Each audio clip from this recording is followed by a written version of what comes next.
Aloha and welcome to our islands. We would like to play a video on human impacts on marine ecosystems in Hawaii.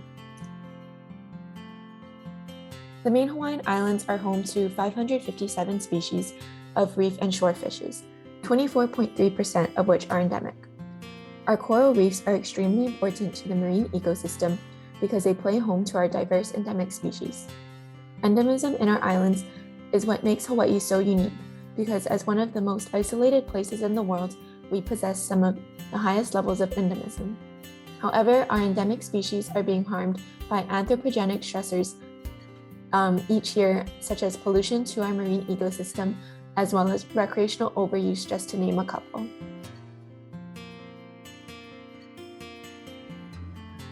Aloha everyone, my name is Athena, and today I'll be telling you a little bit about what might actually be used in your sunscreen. So, as we all know, sunscreen can help prevent those red sore sunburns and overall just lessen the effects of harsh UV rays. But did you know that some sunscreens are actually pretty harmful to the environment? And because of that, Hawaii as of January 1st, 2021 has removed any sunscreen containing oxybenzone and octinoxate off their shelves. These two chemicals are commonly used in sunscreens and other products, but they actually cause harm to coral reefs. And before we get into that, I want to talk a little bit about a survey that was conducted in different beaches of Oahu and the Big Island, and about a third of these survey participants were actually unaware of chemicals in their sunscreens, and some of them revealed that they brought harmful sunscreens to the beach. And just for a frame of reference, up to 10.5 million tourists were in Hawaii in 2019. And that doesn't include the local population. So that means about a third of that, which is over 3 million, are unaware of these harmful chemicals. And this is important because sunscreen pollution builds up and contributes to coral bleaching, which inherently affects marine life if not taken care of. And thankfully, some more known companies like Banana Boat is promoting sunscreen that doesn't contain oxybenzone octinoxate. So before I get into what coral bleaching is, I want to discuss the importance of coral reefs. So first off, coral reefs produce approximately 50% of the world's total oxygen. This is important because dissolved oxygen helps marine species to survive. This is especially important to Hawaii because approximately 20% of Hawaii's marine life is endemic, meaning that it can't be found anywhere else in the world. And besides that, coral reefs provide homes, shelter, protection, and food for different species. And if we see a decline in coral reefs, then we'll see a decline in Hawaii's marine life biodiversity. And not only that, but coral reefs also serve as a buffer or a natural barrier against harsh waves, floods, storms, erosion, and more, which can cause mass destruction. So, moving on to what coral bleaching is.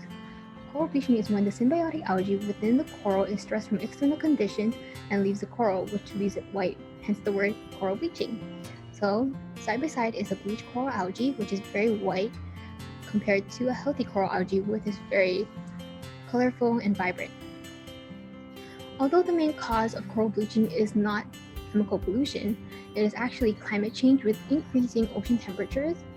Things like sunscreen pollution can have a major effect because it's adding on stress onto the algae and kind of encouraging them more to leave and be more susceptible. And when they're bleached, this can cause damage, deformities, and infections that will render them useless, or they won't be able to do their activities. And this is why I believe it is important for people to make sure that they read up on their ingredients on the back of their sunscreen, or make sure that they purchase their sunscreen locally in Hawaii to make sure there isn't oxybenzone or octinoxate. Thank you so much.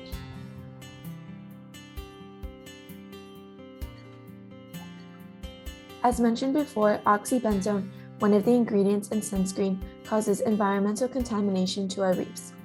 We would like to focus our attention on Hanauma Bay, which is classified as Class AA waters. This means that the bay has to remain in pristine condition. The pollution in Hanauma Bay affects an endemic species that should be in abundance. This species is known as Pocillopora damicornis, but due to stressors to the environment, it is now possibly extinct. This extinction of our endemic species causes a chain reaction and harms other species throughout the bay. We encourage to continue spreading awareness on this topic because that is when change takes place. On May 1st, 2018, the Hawaii State Legislature placed a ban on sunscreen containing oxybenzone and octinoxate. Then on January 1st, 2021, the ban went into effect. Airlines are even starting to offer reef-safe sunscreen samples and play educational videos on coral reefs on flights to bring passengers aware of the situation.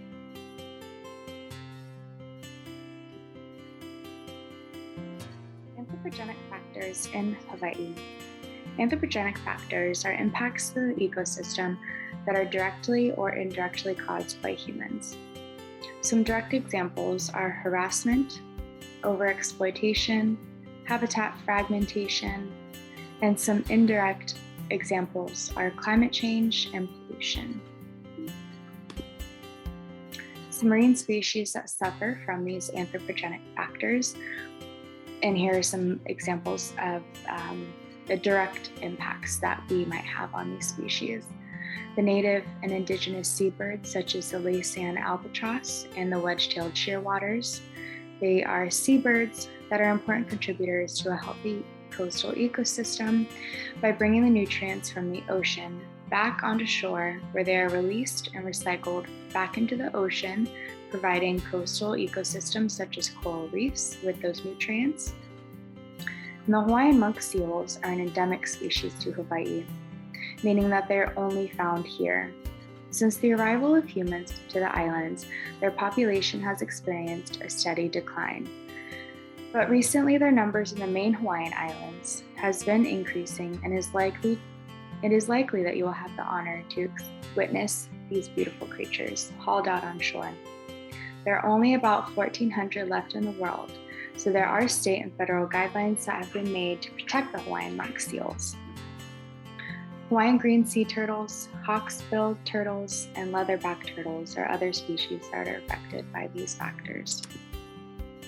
So how can you help limit the anthropogenic factors while visiting the islands? Give the marine wildlife some space.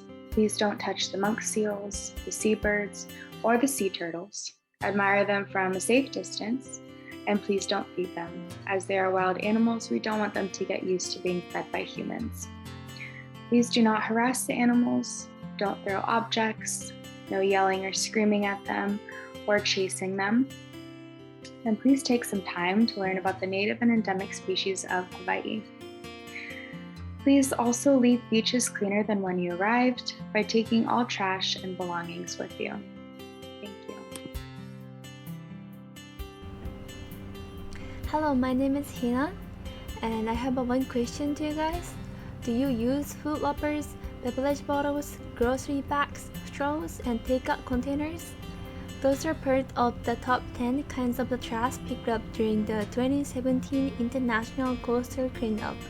Those are all plastics.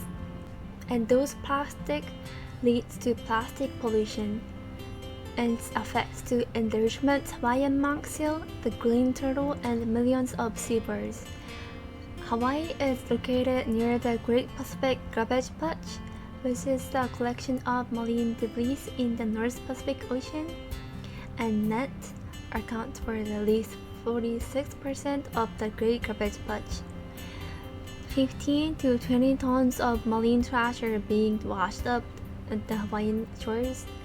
96% are made from plastic materials. Impacts of plastic pollution and endangerment. Marine life can get caught and killed in derelict fishing nets and other plastic debris. The ghost nets prevent them from feeding or swimming. And ingestion is another impact. An animal can easily mistake plastic debris for food. And plastic doesn't decompose, so break into tiny pieces called microplastics. 90% of seabirds and 52% of sea turtles have eaten plastic. So what can we do? In 2015, US to ban plastic bags at grocery stores, and late 2019 prohibited all single-use plastic food containers, straws, utensils, and polystyrenes. And future end of 2022, hotels pledged to phase out plastic bottles. So we can do is reduce plastic use and do not use single-use plastics. For example, we can use eco bag or water bottles and bamboo straws instead of plastics. And participate in cleanup. Volunteers to pick up marine litters can help. And reduce, reuse, recycle is the 3 R's can be help. So let us now talk about the 3 key points to how you can sustainably travel in Hawaii. So the first key point is to use reef-safe sunscreen. Here in Hawaii, coral reefs have to contend with substantial quantities of chemicals that are being deposited in the water every day. And these are from swimmers, vacationers, and local residents. Some of these chemicals can cause some serious damage that makes it really difficult for these slow-growing animals to thrive in their vibrant colonies. Thankfully, now they do make reef-safe sunscreen on the market, although they are not zero impacts, but they're definitely healthier. So please keep in mind to avoid ingredients as mentioned earlier, such as oxybenzone, and instead look for ingredients such as zinc oxide or titanium, which these are natural minerals that have been found to not harm corals. The second key point is to look, but don't approach. So these go for turtles or Hawaiian monk seals that are resting in the shoreline, but also keep in mind this also goes for any other marine wildlife that may be resting on the shoreline. The good news is that the number of turtles and Hawaiian monk seals on the main Hawaiian islands are increasing, but a lot of visitors don't know it, but Hawaiian monk seals and turtles are both protected by the law, so you must stay 100 feet away from them. So if you wish to do so, please feel free to take photos, but please don't attempt to get close to the resting sea creatures. And a lot of times, no, you may think that they are dead and injured, but instead, please know that they are most likely just resting. The third key point is to please leave the ocean and beach area cleaner than you found it. If you do see trash in the ocean, such as plastic bags, bottles, bottle caps, and such, please remove it. You may have just saved the life of a fish, turtle, marine mammal, or even a seabird just by removing that trash. And that trash can kill hundreds of marine inhabitants every single year. So the same thing goes for beaches. If you see any trash, pick it up even if it is not yours. Also keep in mind, if you use things such as helium balloons and single-use bottles and bags, you probably already know this, but helium balloons that get lost sometimes will end up in the ocean. Here in Hawaii, it's especially likely that when they do fall down to the ground again, they will end up in the ocean. So if you give it enough time, the ocean and the sun's radiation can break down pretty much anything, but not as fast as plastics are being dumped into the ocean.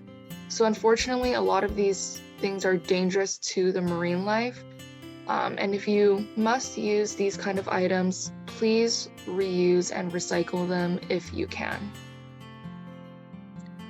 We want to say a huge thank you for listening as you are landing on our beautiful island of Hawaii.